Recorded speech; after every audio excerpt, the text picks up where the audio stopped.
about the lore of Overwatch, the story of Overwatch, how they're creating these shorts. If you guys wouldn't mind, if we could go down the line and just introduce yourselves to the audience. I'm Michael Chu. I'm a game designer on the Overwatch team, and I work a lot on the world and story. I'm James Waugh. I'm the director of story and creative development, and I've been helping to drive a lot of the narrative of the Overwatch universe. I'm Jeff Chamberlain. I'm in charge of the art side of the animation department, and I directed the first announcement piece for Overwatch. I'm Ben Dye. I'm the director for Recall and Dragons. I'm Jeremiah Johnson. I directed Alive and Episode 4. Ooh. All right, guys, so in a nutshell, I know this is tough, but in a nutshell, what is the world of Overwatch and why do we need these heroes? Well, so wow, in a nutshell, I guess what I'd say about Overwatch is it takes place in the future. It's about our world, Earth, and I think the thing that really makes Overwatch is this sort of optimistic view of the future we have. You know, when we decided that we were going to approach this game, we thought that there had been a lot of different versions of the future. A lot of them sort of things didn't turn out well, and we kind of wanted to play with one where things turned out great, and where, you know, it's really inspirational and like a future that someday, like, maybe we'd like to live in. Yeah. And I think the way that we really express that is through our 21 hero characters, which come from all around the world, and they have all these really cool, you know, characteristics and personalities, and I think they really help to bring this world to life. Absolutely. I think early on, one of the things that like crystallized the entire IP for us is I think we were in a meeting with Jeff Kaplan or something, and he walked in and he said, there's this world that's worth fighting for. It's an optimistic future. It's also, we're looking at doing this other project over here. And we all kind of stopped him and went, a world worth fighting for, that's where we're going to be. That's what is inspiring. And I think the project just kind of took off from that point. Well, let's talk a little bit about the backstory in Overwatch and how it's being communicated, because you're talking about this future world that we all want to fight for. How are you guys going about telling the story and lore of Overwatch, both in-game and out of game? Because, you know, you're making comics, you're doing shorts, and these are things that everyone can enjoy if they're not playing the game. Totally. I think what has been super exciting about developing Overwatch is usually when this type of media evolves, it comes from a game and it's game first, and then you build the content around it. We had the advantage of building the world holistically. So we were building the shorts and the comics all at the same time as the game team was developing the game. And so there's this great fluidity back and forth between the game team's ideas and the ideas that would come out from the character shorts and the character comics. I think a lot of the ideas that we were building for the maps ended up going into the game, and vice versa. And it's it's been really rare, I think, but pretty amazing. It's been pretty awesome. It's pretty collaborative. I remember when we first started out, we talked about what we should do for the announcement piece that we released at Blizzcon, I don't know, like 2 years ago now. And we were in a room with Kaplan, and he said, I think you guys should just do what you think is right. Here's what the world is, but otherwise, you guys tell me what you think is good. And then we just started jamming there and came up with something that we felt really reflected the universe. Well, now you're talking about the 2014 BlizzCon cinematic release. This was the big announcement that you guys had for Overwatch. How important was it for you guys to be telling the story the way that you guys did? Because when it was first seen, people weren't quite sure what they were watching. Everyone loved it. We were all everyone was in shock and awe, saying, what is this? But there were two kids in this. One kind of represented this kid inside of all of us who's super excited about it. And there was a little older kid who was a bit jaded, and the back and forth between the two. Who are these kids and why are they going to this museum? And will we see these kids again?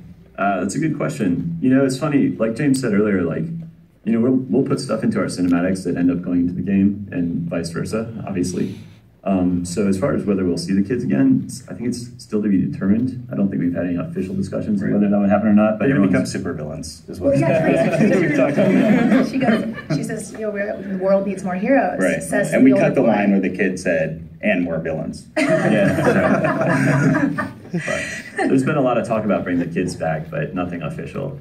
It's just usually kind of in a joking manner, but I wouldn't be surprised if someday there was something with them. Well, let's talk about how you guys set up that release trailer. How did you guys go about saying, well, this is how we want to tell the story of Overwatch. This is how we want to present it to the world. You know, it's interesting. when we first met in that same meeting that I was talking about, the lead artist Arnold Sang was there, and he said that he really wanted it to be centered around kids, which was a departure for Blizzard for sure. You know, usually what we make is very, you know, mighty, epic, you know, warriors and stuff like that. And so the first thought was like, man, I don't know if we know how to do that. But then we started talking about it more, and we realized that there are a lot of, you know, things that we really love in the world that are focused around kids, like, you know, the story of E.T. or the story of Goonies and stuff like that. And once we started realizing like we could tap into that, that really felt right for the world because, you know, as we've been talking about it being in this bright, optimistic, you know, world, and that's, you know, embodied in these kids. And so it just made sense, and it really clicked pretty quickly. Seems like kids are really taking to it too, because it was BlizzCon last year. There was a small boy, maybe about 10 years old, who came up in the lore panel, if you remember. He came up to the lore panel and he asked Chris Metzen, he said, why was Winston so mad when Reaper stepped on his glasses? Right. And I found it fascinating because as somebody who interviews you guys all the time, it took a child to recognize that small moment that ended up really telling that story. And I know Metzen got fairly verklempt in that moment because he knew what was happening and you guys knew what was going on for Recall, but it took a child to see that. So kids are really paying attention. It's probably the best question at BlizzCon. Hands down, right? I think with Jeff's piece, the announcement trailer, I think we saw that there was a theme coming out of that was heroes will rise by seeing heroism. And I think that kind of tapped into that idea of like it's a world worth fighting for. And these heroes we're creating can inspire others to be heroic. And that became kind of a development pillar for the world in general. And I think we looked, it was the first time we realized like there's a theme here that's resonating across everything we're doing. Let's tap into that. Well, how do you guys go about this writing process for your entire team? Because, you know, we're looking at the video game itself, we're looking at these animated shorts. How do you guys, walk us through how you guys create these short films? Sure. So there's a team of monkeys that are sitting a team of Winstons, all with their toes, living on the moon with typewriters, but like really old, like 1930s typewriters. Everything we do at Blizzard is highly collaborative. You know, I mean, there's never a time when just one writer goes off and writes something, comes back and says, this is the story. Because it just wouldn't work that way. There's too many people that are invested in this world, too many people that are invested in the characters, and we're all pretty big believers that one mind alone isn't going to solve the problem. It's going to take all of us. We're going to do it together. And so the writing process is very much, we look at it kind of like a TV writer's room. We have a bunch of writers around, directors in there. We have the game team is there, so Mike will be there, Jeff Kaplan will be there, Metzen will be there. And usually it comes from a character first place where we look at the characters we have and we think, what is it that makes Winston Winston? What drives him? What is his ideology? You know, why, and how can we illustrate that dramatically? Or how, you know, who is Widowmaker? Who is this character? So it doesn't necessarily come from a plotty place. We start asking ourselves those questions. And as we're like, asking those questions, we're forced to answer them, you know? And it evolves from there, and then there's scripts that we all beat up together. A writer will go off and write a script, it'll come back, we'll do table reads, we'll all beat it up, and then there's a whole process from there. Once we get a script that everybody loves, the game team approves, everybody's happy, it goes to the director to take it to storyboards. Right, and for Ben and Jeremiah, for you guys, when you guys get the story, are you guys involved from the beginning as well? Are you in the writers' rooms? We start out getting the script from James. We read it, and then we sort of talk through with James, Jeff, and Metzen. And usually it's a process of like kind of trying something out, not working, let's go back to storyboards, and then sort of trial and error. And in recall cases, I mean, we just need to inject a lot of personality to Winston. You mentioned about the glasses earlier. I think it was your idea. Someone's great idea in this piece during the production. We gotta link it up to Jeff's piece. And then there's the logistic of like, hey, what happened when you give a baby gorilla glasses? What's it gonna do? Right. You know, we went through this whole discussion about like, is baby Winston nearsighted? Is that why he's looking at the, you know, I was like, wow, he has the exact same prescription. That's amazing. And that was a discussion. There were many email threads about that. There are ideas like, what if it's like this crazy, sci-fi glasses that change prescription as it goes? Yeah. But I think we're just, it was one of those ideas where got kicked around. We realized that they were totemic of his like, his worldview of Dr. Winston, the guy who inspired. And so if the glasses suddenly mean something so much bigger than just glasses, or the prescription of the glasses, they're a representation of everything he believes in. You know, everything that he learned from a father that is most likely not alive anymore. Yeah. And then you see Reaper just totally step on his glasses and break them. What a jerk. But the Reaper as well, the way that you guys made him move and look, I thought it's fantastic because it really shows a lot of the gameplay elements as well, which is sort of the next topic I wanted to talk to you guys about is how... For in the story beats to get the most maximum sort of emotional response from the audience. So that's where we picked that moment when he ran out of the arrow. That's his last ditch effort to fight. And for, I want to say this, but on Tracer, her recall ability, that was one of the most brilliant things I've ever seen. You don't see that in the game. It's you hit the button, you sort of rewind time, but I don't know. It was so perfectly shown why that ability exists. It really tells the backstory to her, and you can see how that would work in the real world and not in the video game. But how is it for you to see that, being that you work on the game itself, to see these relived into an animated film? It's really awesome. I think, early on when we were working on this, we would tell you guys, like, hey, here are their abilities, here are kind of things they do, and then I remember we'd start seeing the boards and like, oh, this ability's in there, and then seeing that process come out and actually seeing like almost every one of the characters' abilities work like perfectly into the story. It's like amazing, and actually that example of the recall is really cool because in the game recall it has a very like mechanical function, and you get the idea. But I remember we had a bunch of meetings about it where we got into like, how does it work, like what actually happens to the world, because it's a chance that you can really see how this sort of game mechanic would play out in the world, and I think it just makes the characters so much more interesting. Yeah, it makes her alive. It's incredible. And so, Jeremiah, you're the one who directed. When we set out to make Tracer versus Widowmaker, right? It's like you have Tracer with this incredible superhuman ability to, blink from one point to the other, to be able to rewind her own time, and then you've got just this super assassin, and it just really became a chess match. Kind of going back to what James was saying about like figuring out like who these characters are, what would they do, what's Widowmaker's advantage in this piece, and she's more situationally aware, and she's just an incredible strategist. We intentionally tried to make sure that there was no wasted movement from her, that she was just incredibly efficient from one kill to the next, to the next, to the next. One shot, one kill. Yeah, even in to the point where she orchestrated Tracer to be right, where she needed her to be, and then to make a choice. And Tracer, I think 10 times out of 10 would have taken that bullet had she known where she was spatially. But just goes to show that Widowmaker's mastery of tactics, just won the day. It really lent to showing the location as well, the locations within the game, because these are all maps within the game that you play in, but you guys are using the characters to show their tactical advantage and whatnot, but you're showing the actual points in the game where a sniper would be. So how is it for you to translate the map in the game into a living environment? Well, we actually use in-game assets, so the game team does a lot of the hard work for us. There's some translation that has to happen, and we'll build on top of that, or because it's different points in time, some things might be a little bit different. For example, the statue to Mandata wasn't in London at the time because Mandata wasn't dead. So I think the collaboration between the game team and our animation department, it's key. That's key. Yeah, we saw a lot in Dragon too, in Hanamura.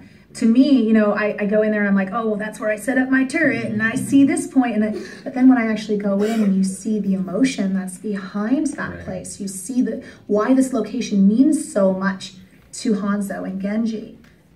How is it for you guys to see that? That's part of the development philosophy for it. I think all those maps have a story at some level. There's a narrative resonance there, and I think when we try to bring that over to the shorts, we try to bring that out so that the next time the player goes back to that map, it has so much more context. Like JJ was saying about the Mandata statue, that map really kind of crystallized from a fictional standpoint after we figured out what the story was for Alive, because suddenly we realized that this great, religious figure died at this spot. But we were riffing off ideas that were already kind of inherent in the map that Arn and Billy and Chris and Mike had built up, and the idea of Omnix kind of being suppressed in London, but having this hope of this figure named Mandata that was inspiring them. Okay, so now you're talking about this social, political overtone that's been going on within the world of Overwatch. There's a lot going on there that if you guys could fill in a little bit of the context of what's happening within the world. Yeah, I think actually the relationship between humans and Omnix, the robots in our world, is like a really key story thread that goes throughout the history of Overwatch. Quick history, about 30 years ago, there was this thing called the Omnic Crisis, where in classic fashion, intelligent robots rebel against humanity, and there was a global conflict that engulfed the world, because pretty much where we're headed. Have we learned nothing from movies? But the idea is that, that crisis ended, Overwatch came in and sort of brought peace back to the world, and the world's been going in a better direction, but there's this giant population of intelligent robots, and the world is sort of coming to grips with how to deal with them. Different parts of the world deal with them in different ways. For example, in our map Nimbani, that's a place where humans and Omnix live together as equals, and because of that, they've been able to create this amazing, technological, first-class, most technologically advanced city in the world. But in other places, and really exemplified in King's Row in London, is that the Omnics are sort of treated as second-class citizens. They help to build the kind of future London that you see kind of around the edges of the map. But they're really not given the same rights as humans, and so there's a lot of conflict there. Obviously, figures like Mandata are trying to bridge the gap there, but I think that conflict is actually something that's really key and central to the Overwatch story. And relatable. I mean, I think sci-fi at its best really touches on the human experience, and so even if we're talking about robots, we're talking about themes that I think resonate beyond the fictional bindings. It is relatable. We understand that kind of second-class position that the robots have been put in. And I think, as much of it being a world that is optimistic and hopeful, I think you can't have heroes without a certain amount of villains and conflict and oppression that needs to be overcome. Yeah. So I think, we're going to have that. And it's going to appear a little bit more as more of the narrative is revealed. Yeah, because, you look at it right now, and you guys are definitely riding this fine line of good versus evil. And you ask yourself, who are the good guys in this environment and who are the bad guys in this environment? And I haven't personally been able to quite figure out who's good and who's bad. How and Reaper, good guy. Reaper, best guy ever. But you look at it and you go, well, there's got to be more to Reaper and who he is and what's happening. And when we're finding it out slowly, it was just why I like this, because it's this amount of suspense that we're all in. But how are you guys approaching the fine line between good and evil? Well, I think we are trying not to have characters that are too much on one side or the other, and I think a lot of it is a matter of perspective. Some of these characters are driven by motives that don't fall easily into good and evil. Is Hanzo a bad guy? Is Symmetra evil? That's one of the ones where it was kind of interesting, because a lot of people are like, oh, Symmetra actually seems pretty cool, but we intended her to be some semi-villainous. Really? I think the idea is that she believes in order, and she thinks that she believes that what she's doing is ultimately the best for mankind. Right. But I think that in the details, the implementation might not be the best, and I think that's like a good example of the characters and how they see themselves in different ways. Different characters see them in other ways. Like, for example, we built in this Lucio Symmetra rivalry where she's sort of all about order, and he's sort of about chaos and uplift. Let's have a good time. Exactly. And so I think there are obviously characters who are bad and are the talent agents or whatever, but there are a few characters that are riding the line, and I don't think that it's set in stone. I think as things go, we'd like to keep things fluid and maybe see how people You're evolve. representing how most people in this world are actually viewed. I mean, people aren't all good or all evil for the most part. So you're really showing that. I mean, you hear us a lot of times in the development space, we say this over and over, is that every villain is the hero of their own story. And we really approach it that way. So, you know, even Reaper has a point of view, and that'll come out later on, you know, and sometimes, you know, yeah, he's got one. And sometimes, you know, characters like that feel that you have to break eggs to make an omelet. You know? Right, and then, you know, in Dragons, I mean, I thought it was you see Hanzo and Genji, and those are two characters that, very in particular, that I've been watching to see. They're brothers, so which one fell on the wrong side, and why is it necessarily good or bad? And in that short, it really told quite a bit about the two brothers. Yeah, I mean, we all know Genji's part of old Overwatch, or the Overwatch 1. Now that Overwatch disbanded, you know, he sort of disappeared. I love the story of like sort of coming back and finding his brother, and according to the lore, you know, Hanzo is sort of like the free agent assassin, you know, sort of lost his way. I love how we ended the cinematics or the short by not telling you, like, is he gonna be joining his brother, or is he gonna be, you know, doing what he's doing, continue to do what he's doing. So I love that we're sowing the seeds of like future episodes or whatever, but at least people, you know, you kind of relate to, like, people's not going to change by one event, you know, as big as it is. So it's nice to be able to go, oh, there's more to it, you know, than just what we've been creating. Absolutely, and also in Alive was a really good one as well, because you got to see the side of Widowmaker to show that, you know, even a spider, the way that she sees the spider and the way she sees what being alive means to her. I had a totally different view of Widowmaker after that short. Yeah, we want to be honest with the IP, but we want to be able to flex a little bit too. Like, you can't just all be hopeful and optimistic. I think Tracer is still hopeful and optimistic. The hope of who Mandata could be is you know, hopeful and optimistic, or the Omnic and the girl couple, like that's super optimistic. But at the end of the day, there are these dark forces that are going to be peeking around. So it really challenged us and made us really rethink of, you know, think what Overwatch could be in many ways. What kind of stories do you guys have about making these shorts? I mean, you guys work with a lot of incredible voiceover actors, some of my favorite in the business.